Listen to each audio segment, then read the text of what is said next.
Bonjour tout le monde, j'espère que vous allez bien. Je n'ai aucune idée si présentement mon live fonctionne sur Facebook, si vous êtes sur Facebook, mais je tiens quand même à vous présenter l'incroyable, parce qu'elle est vraiment incroyable. Non mais c'est vrai, vous allez découvrir une fille incroyable. Alexandra Villarrouel-Abrego. Tu le prononces. Répétez après moi. C'est bien ça, je l'ai bien dit. Tu l'as dit parfaitement. Alexandra Villarrouel-Abrego. Abrego. D'origine. Ouais. Je suis née ici à Montréal, mais mes parents sont de Bolivie. De Bolivie, c'est ça, exact. De Bolivie, ouais, exact. Et Alexandra est coach de vie, mais pas une coach de vie banale. C'est assez non, mais c'est assez spectaculaire. Parce que tu vois, t'es conférencière internationale, t'es auteur best-seller, t'as 15 programmes en ligne sur le web. Je veux dire, ta business, ta business, c'est un chiffre d'affaires d'1 million. Ça donne, non, mais c'est pas rien. Là. Toi, c'est... Puis toi, tout ce que tu fais en plus, écoutez, elle, là, tout ce qu'elle fait, c'est dans les 3 langues. Anglais, français, espagnol.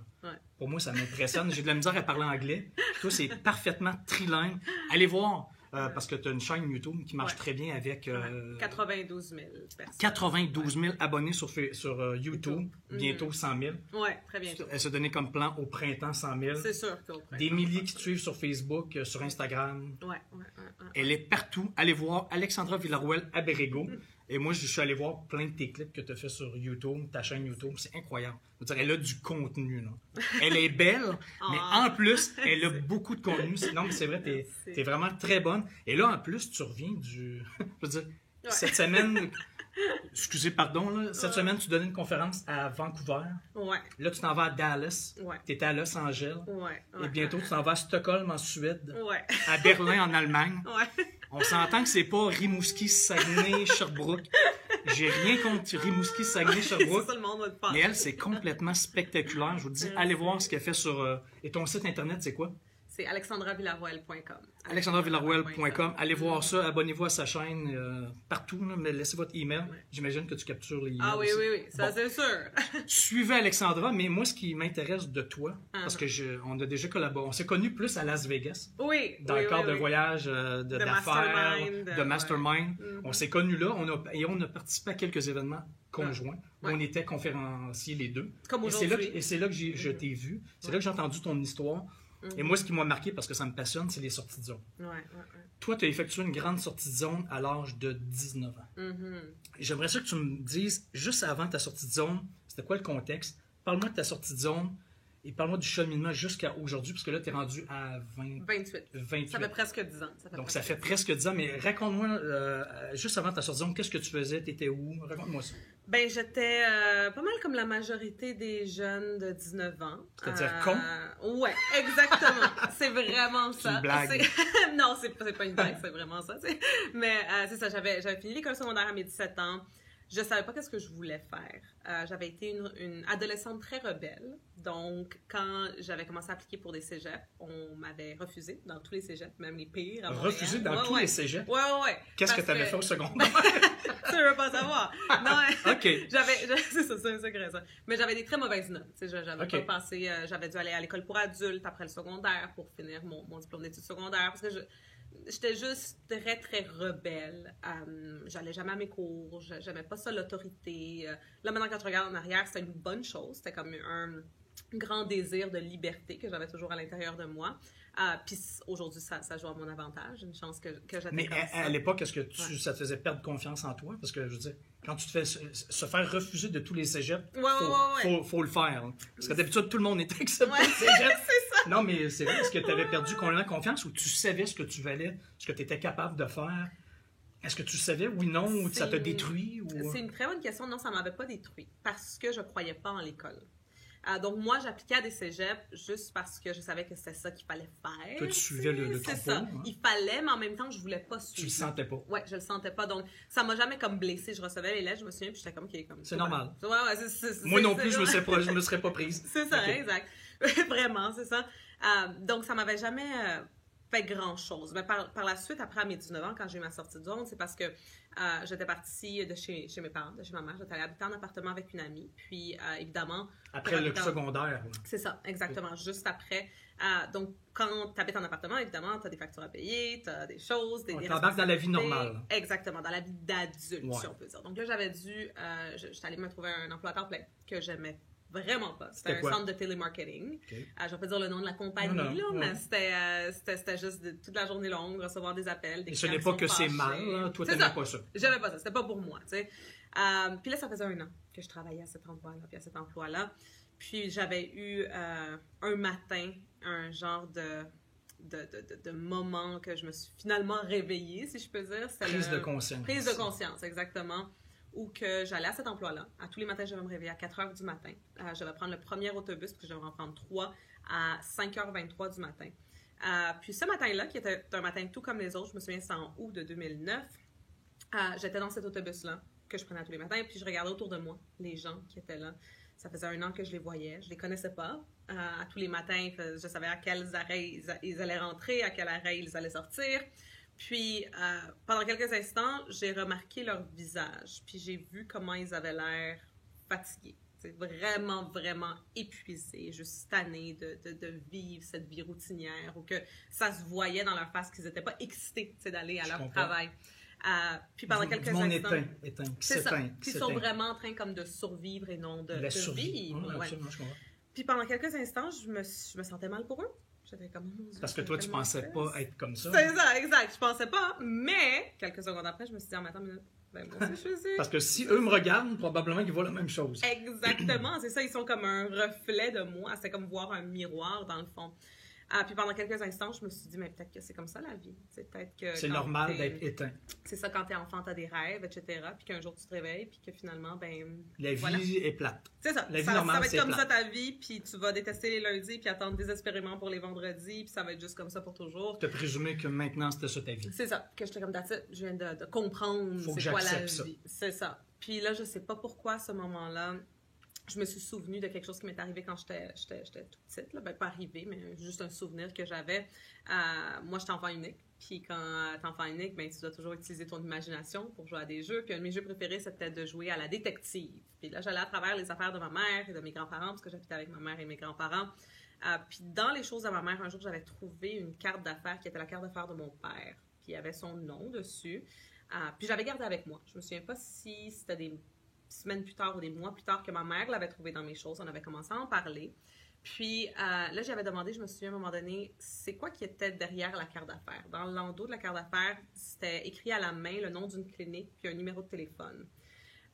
Puis là, ma mère, elle m'expliquait que quand elle avait dit à mon père qu'elle était enceinte de moi, ben, elle lui a dit, je veux pas avoir d'enfant, voici le numéro d'une clinique, prends un rendez-vous, va te faire avorter parce que je veux vraiment pas d'enfant. Ma mère, dans ce temps-là, elle venait d'arriver au Canada. Elle parlait pas l'anglais ni le français, elle avait pas d'argent, elle travaillait comme femme de chambre dans un hôtel, en nettoyant les chambres. Donc, elle s'était dit, ben, peut-être que c'est la seule solution. Tu sais, qu'est-ce que je vais faire avec un enfant seul dans un pays que je connais à peine? Donc, elle avait pris le rendez-vous. Mais là, qu'est-ce qui est arrivé? Qu'est-ce qui est vraiment fou avec cette histoire? C'est que les papiers d'immigration de ma grand-mère, pour qu'elle vienne habiter au Canada, se sont fait accepter à ce moment-là. Ma grand-mère est arrivée, elle a su que ma mère est enceinte, puis elle a dit « Fais-toi pas avorter, si tu veux avorter, je m'en vais, puis tu me verras plus jamais. » Puis elle a dit « Fais-toi pas avorter, garde l'enfant, puis on va prendre soin de l'enfant ensemble. » Puis là, ma mère, elle m'a eu. Puis là, je suis ici, dans ce monde. Puis je me souviens que ce matin-là, je sais pas pourquoi. Le matin dans l'autobus? C'est ça, le matin dans l'autobus, c'est ça. Tu sais, je regardais par la fenêtre, puis je pensais au début, je me disais « Ok, c'est ça la vie, ça va être ça ma vie. » Puis ça, puis là, c'est comme venu à mon esprit ce moment-là. Puis j'ai commencé à me demander « Mais pourquoi? Pourquoi est-ce que toutes les étoiles de l'univers, si on peut le dire comme ça, se sont alignées pour que je vienne dans ce monde? » C'était quoi les chances que ma grand-mère arrive à ce moment-là? Puis, juste au bon moment, juste avant. Au bon moment, tu sais, comme... Puis là, j'ai commencé à regarder les gens autour de moi, puis je me suis dit, eux aussi, tu sais, ils ont leur histoire, eux aussi doivent avoir une raison d'être ici. Tu sais, on sait pas comment on est tous arrivés dans le monde de façon différente. Il y en a qui étaient des petites surprises, comme moi, ou il y en a qui étaient vraiment, tu sais, que leurs parents, ça faisait longtemps qu'ils voulaient les avoir. Mais peu importe comment qu'on arrive dans le monde, il doit y avoir une raison. Tu sais, il doit y avoir quelque chose. Ouais, je me posé la question. C'est ça, la grande question. Que fais-je? Qui suis-je? Pourquoi? Exact, ça. Le matin, avec mon café là, dans l'autobus. Puis là, je me suis dit non. Il doit y avoir une raison. Puis je peux pas croire que je vais vivre ma vie comme ça. Que je vais passer le reste de ma vie. Tu sais, j'avais 19 ans. Là, ça va être long. Ça va être long. Ça va être très, très long. Puis là, à ce moment-là, j'ai sonné la cloche de l'autobus pour sortir. J'ai débarqué au prochain arrêt. J'ai traversé la rue, j'ai attendu à l'arrêt où tu étais supposé sortir? Ou... Non, juste un arrêt par rapport. Là. Ok, tu as décidé tout de suite de sortir de l'autobus? J'ai sorti, j'ai traversé la rue, j'ai pris le prochain autobus de l'autre côté pour retourner chez moi. J'avais appelé mon travail pour dire que j'étais malade. Le lendemain, j'ai fait la même chose. J'ai appelé pour dire que j'étais malade. Finalement, j'ai dit à le docteur pour une note du docteur que le travail voulait. Puis j'avais une dépression. Le docteur il m'a dit, parce que j'ai décrit mes symptômes, que je me sentais littéralement fatiguée, vidée. Je voulais juste dormir, je voulais rien faire. T'étais comme ça en plus à cette période-là. Exactement, c'est ça. Puis ça, c'était une des meilleures choses qui m'est arrivée parce que grâce à ça, j'ai pu passer du temps seule, avec moi-même, en train d'essayer de comprendre qu'est-ce que je peux faire si l'école n'est pas un choix. Puis même si j'aurais été acceptée à l'école, je sais que j'aurais pas trouvé quelque chose que j'aimais parce qu'il n'y avait rien qui m'intéressait. Il n'y a rien qui t'a jamais passionné. Oui, dans le système éducatif. Puis j'étais juste pas faite pour le système. Donc ça, c'était éliminé. Tu n'avais pas cette option-là. Oui. Mon autre option, c'était je vais devenir chanteuse. Parce que ça, c'était quelque chose que je voulais faire quand j'étais jeune. Mais là, j'étais comme, mais tu sais, c'est pas tellement une passion. J'aime ça. C'est pas ça à 100%. C'était pas ça. Puis là, la troisième chose, je m'étais dit, je vais écrire un livre. Parce qu'une chose que j'avais toujours été vraiment bonne à faire, c'était d'écrire. Ça, t'as toujours écrit? Ouais, au secondaire, t'écrivais? Au secondaire, le seul cours où j'avais toujours des bonnes notes, c'était en français. Parce que j'écris... Quand on avait un texte à écrire, je dépassais toujours le nombre de pages. T'en faisais plus de façon naturelle. C'est ça. Donc, regardez ce que vous faites si vous êtes à l'école secondaire. Exactement. Ce que vous faites de façon naturelle. Hein? Exactement, c'est ça. Puis j'ai commencé à écrire mon premier livre. J'ai écrit mon premier livre à mes 19 ans. C'est sorti comme ça. C'est sorti j'ai écrit un livre sur la vie, sur moi. Au début, je voulais que ça soit un livre de mes leçons de vie. Ça, à tes 19 ans, c'est pas que t'as plein de leçons. Mais t'avais déjà des leçons. Oui, j'avais beaucoup quand même de vécu, si on peut dire. Donc, ça va être un livre de mes leçons de vie. Peu à peu, à travers l'écriture du livre, je me rendais compte que c'est un livre de développement personnel. Puis c'est à ce moment-là, aussi à mes 19 ans, que j'avais découvert le développement personnel. Avant ça, je savais même pas que ça existait. Je me souviens, le premier livre que j'ai lu en anglais, c'était Think and Grow Rich de Napoleon Hill. Penser et devenir riche, quelque chose comme ça en français. Puis pour moi, c'était comme révolutionnaire, ce livre-là. Je pouvais pas le croire. Je me disais, est-ce que c'est vraiment possible? Je me disais, c'est comme le film Aladdin. Puis moi, quand j'étais petite, je regardais le film Aladdin, puis mon rêve, c'était de trouver un génie. Puis là, ce livre, Think and Grow Rich, me disait que le génie, c'est moi, puis que je peux faire que tout soit... C'est ça, que je peux penser à quelque chose, puis que ça va devenir ma réalité. J'étais comme, oh my God, c'est juste incroyable. Puis là, c'est ça. À cause que je commençais à découvrir de plus en plus le développement personnel, mon livre, il commençait à devenir un livre de développement personnel peu à peu. Puis j'ai publié quelques mois plus tard, à mes 20 ans. Je l'ai fini en 9 mois. Puis j'avais fini en 9 mois parce que c'est ça le temps que j'avais d'arrêt de travail. Puis je me disais, faut que je le finisse avant. Donc tu étais sur l'assurance chômage. C'est ça. Parce que dans les grands blocages de vie, quand on veut faire une sortie de zone de quelconque, c'est l'argent, la sécurité financière. Les autres vont dire quoi? Donc au niveau de l'argent, tu as été capable. J'ai été capable. À cause des assurances, son chômage, tu t'es rendu, tu as pu écrire ton livre, publier ton livre. Et les autres disaient quoi? Tes parents, ta mère? Tout le monde pensait que j'étais tes amis. Folle. C'est vrai? Pour de vrai? Que j'étais, pour de vrai. Là, tu marchais à ta perte. Tu marchais vers ta perte. Que c'était comme... Tu travailles plus, tu vas pas à l'école, puis tu écris des livres sur la vie.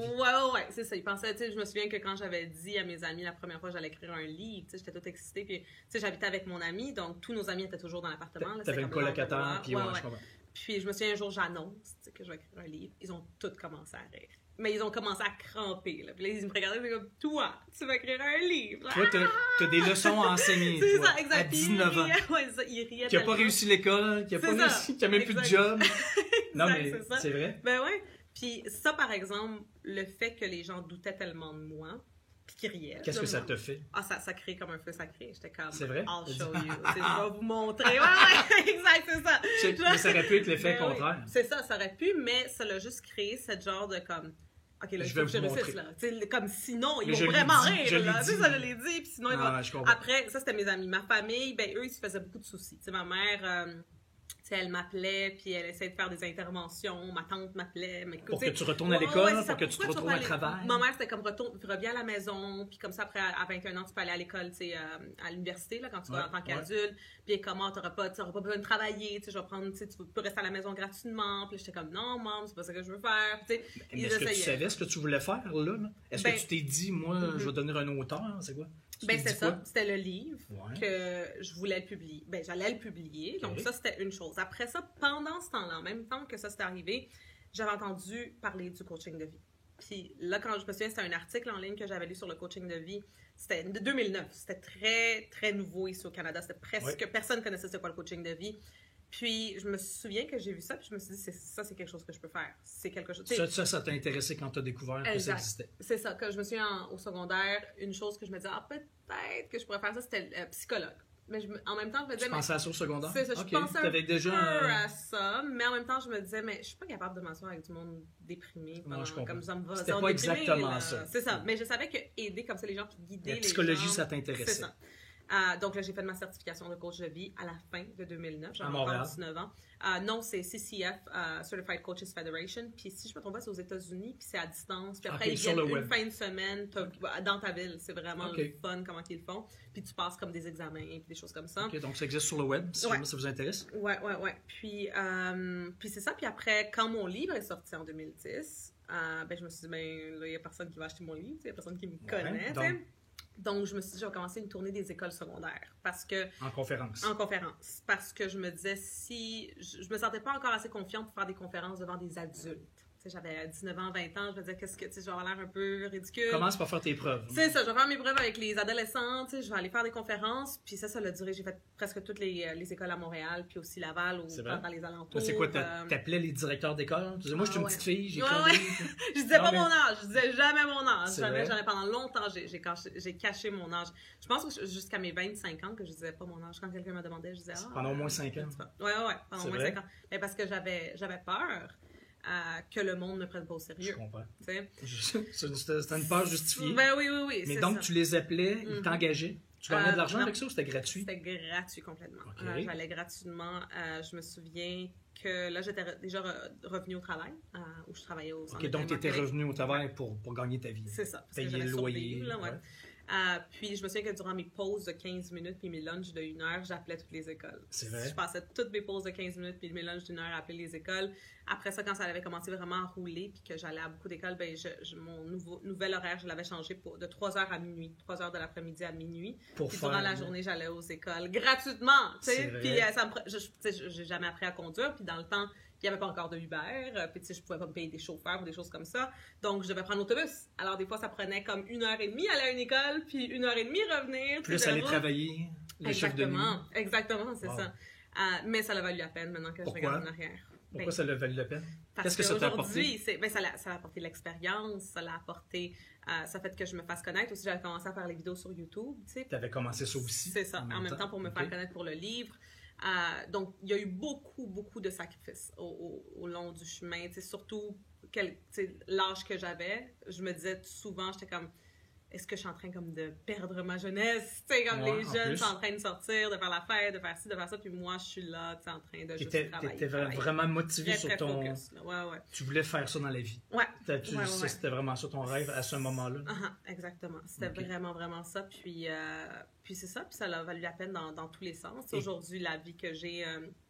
je me dis, oui, j'ai fait des sacrifices dans le début de ma vingtaine, mais aujourd'hui, je suis à la fin de ma vingtaine, puis la majorité des gens dans la vingtaine n'ont pas la vie que j'ai.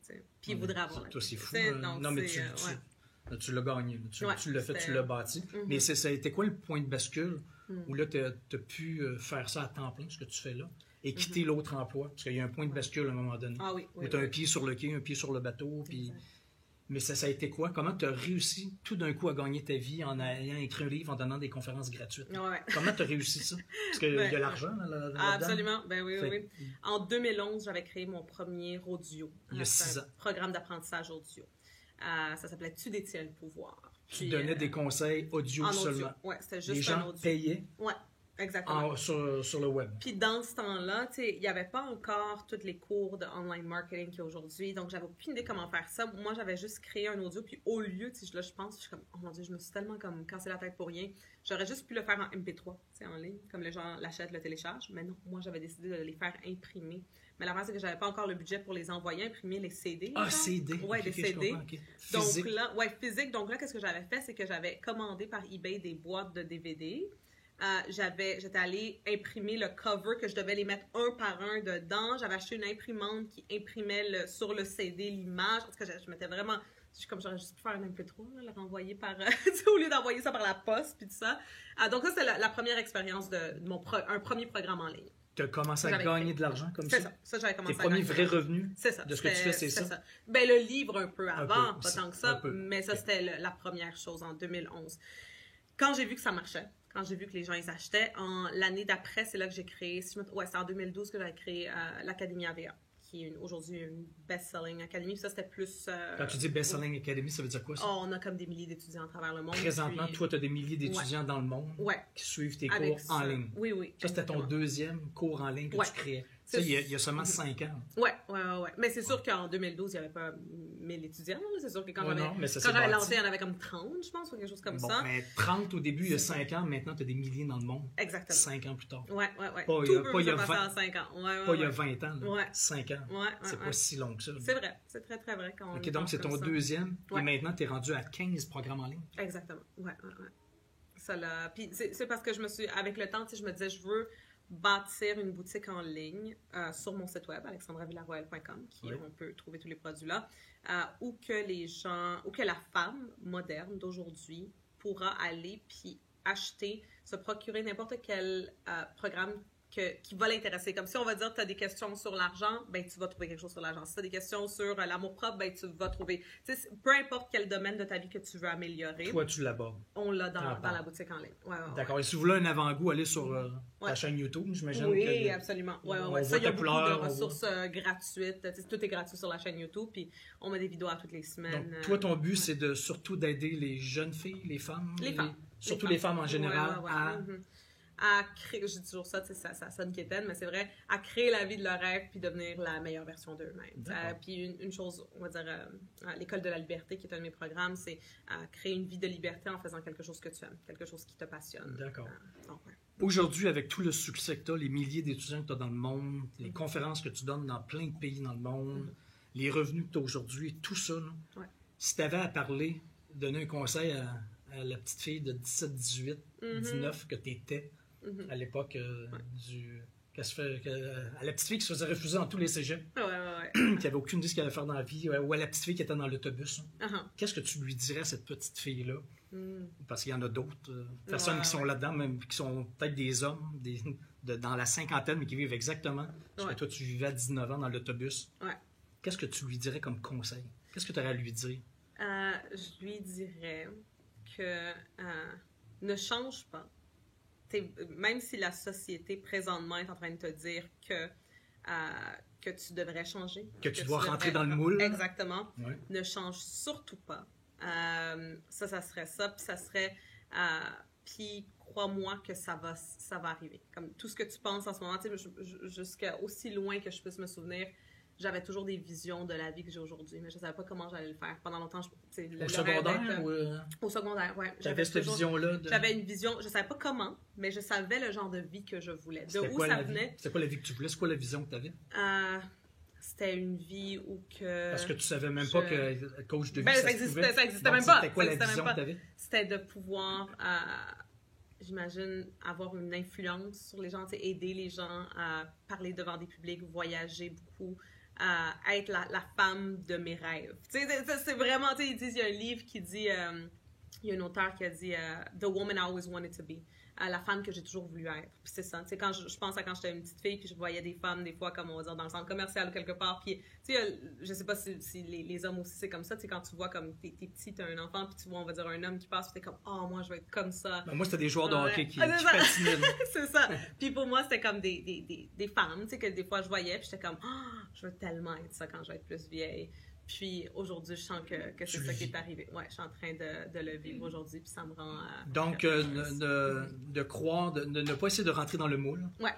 De croire que ça va arriver. Et est-ce que tu aurais un autre conseil, un petit truc, une stratégie ou... Une fois que tu sais ça, là, tu sais que ça va arriver, là, tu fais quoi? C'est quoi qu'il faut que tu fasses? Faut que tu penses? C'est quoi le premier pas à faire vers là? Que tu dirais? Une des premières choses que j'avais faites quand j'avais 19 ans, en 2009, c'était d'écrire tous les buts que je voulais atteindre, mais un par année. Je m'étais dit, je vais me donner à toutes les années quelque chose que je veux atteindre en particulier, puis je vais travailler fort pour atteindre ça. Donc, je pense qu'une chose que les gens vont pas souvent faire, c'est qu'ils vont avoir une idée vague de ce qu'ils veulent faire dans 10 ans, dans 20 ans, ou qui ils veulent être. Mais si tu divises ça puis tu donnes des petits pas, année après année, puis des petits buts à atteindre, je pense que ça va être beaucoup plus facile de les atteindre. Toi, c'était d'écrire ton livre. Ouais. C'était d'appeler des écoles pour donner des conférences gratuites. Exact. C'était faire ton premier programme audio. Ouais, exactement. Tu donnes un deuxième, troisième. C'est ça. Puis après, commencer à faire des conférences devant des adultes, etc. Et faire le tour du monde. Oui! Et là, tu as 2 livres. Là, tu as 2 livres. Non, c'est le livre qui est sorti en début de cette année, c'était la nouvelle version de mon livre. Parce que quand j'ai relu mon livre que j'avais écrit à mes 19 ans, j'étais comme, je pense que je vais changer certaines choses. Je comprends. Là, c'est plus à jour. C'est ça. Et donc, là, il est disponible en français et en anglais ou juste en anglais? Seulement en anglais. Seulement en anglais. Pour le moment. Disponible sur Amazon, partout. Partout, sur ton site internet, Chapter. Barnes & Noble aux États-Unis. Partout dans le monde? Partout dans le monde, même en Australie, en Nouvelle-Zélande, au UK, partout. Vous voyez ce que ça peut donner, même si on ne fait pas le cégep. Ouais, même si on n'est pas bon à l'école. Même si on n'est pas bon à l'école. Hey, c'est très drôle. Il y a de l'espoir. Non, mais c'est fou. Ouais. J'étais en conférence quand j'étais à Vancouver, ça fait quelques jours, là, quand j'ai donné la conférence. Il y avait... Dit-elle comme ça, là. Il y avait une fille de mon secondaire qui était là. À Vancouver? Oui, à Vancouver. Puis là, tu sais, elle est comme, tu te souviens de moi? Puis là, je suis comme... Est-ce que c'est Alexandra Villarreal que moi je connais? Ça, exact. Puis là, elle me dit, comme, tu te souviens de moi? Puis là, je suis comme non, désolée, comme, j'allais à Félix-Leclerc, ton école secondaire. Je suis comme, no way, je suis comme, pour de vrai. Puis là, comme moi, j'étais plus jeune que toi, puis c'est tellement drôle. Puis on l'a sur caméra, mon caméraman, il a tout filmé ça. Elle a dit, puis je pouvais pas le croire, elle était comme... premièrement, une chose qui était vraiment drôle, elle est comme I thought you were so cool. Je te trouvais tellement cool, parce que j'étais très rebelle, mais j'étais quand même très cool.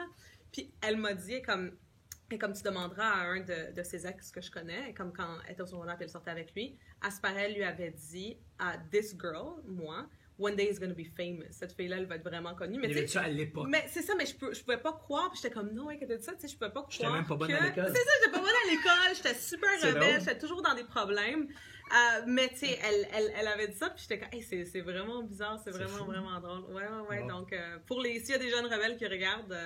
Des fois, c'est plus évident pour les autres que pour nous. Ouais, c'est ça. Moi, j'aurais pas cru. Tu sais, comme, tu sais, j'avais déjà des visions, comme je dis, de qu'est-ce que je voulais. Mais, tu sais, en même temps, je me dis, OK, là, comme. Ouais. Maybe. Maybe. C'est ça. On verra. C'est mais écoutez, ça. quand on fait ce qu'on a à faire, et qu'on marche dans la bonne direction, et qu'on n'arrête pas, et qu'on continue à continuer, même si on a un travail le soir, qu'on donne des conférences gratuites dans les écoles le jour, c'est ce que ça peut donner. Vous pouvez, vous aussi, vivre la vie de vos rêves et faire le tour du monde. C'est vrai. Vous allez voir ces vidéos, anglais, français, espagnol. Moi, ça m'impressionne. C'est complètement fou. Incroyable. Merci beaucoup, ma chère. Merci à toi, un plaisir. C'est la première fois que je te passe en entrevue. Ça fait quand même un bon bout de temps ouais. qu'on se connaît. C'est vrai. Mais ton histoire de sortie de zone, je m'en souviens. Et c'est pour ça que je voulais absolument la partager. À ceux que ça peut peut-être aider, et même ma petite fille qui est au cégep. Je trouve ça difficile, le cégep, là. Mais à la limite, je fais l'entrevue pour ma fille. Mais si ça peut vous aider, vous aussi, tant mieux. Écoute, merci beaucoup. Ben, merci à toi. Un grand plaisir. AlexandraVillarreal.com. Exactement. Merci. Et nous, on se dit à bientôt pour une prochaine sortie de zone. Bye. À bientôt. Bye bye.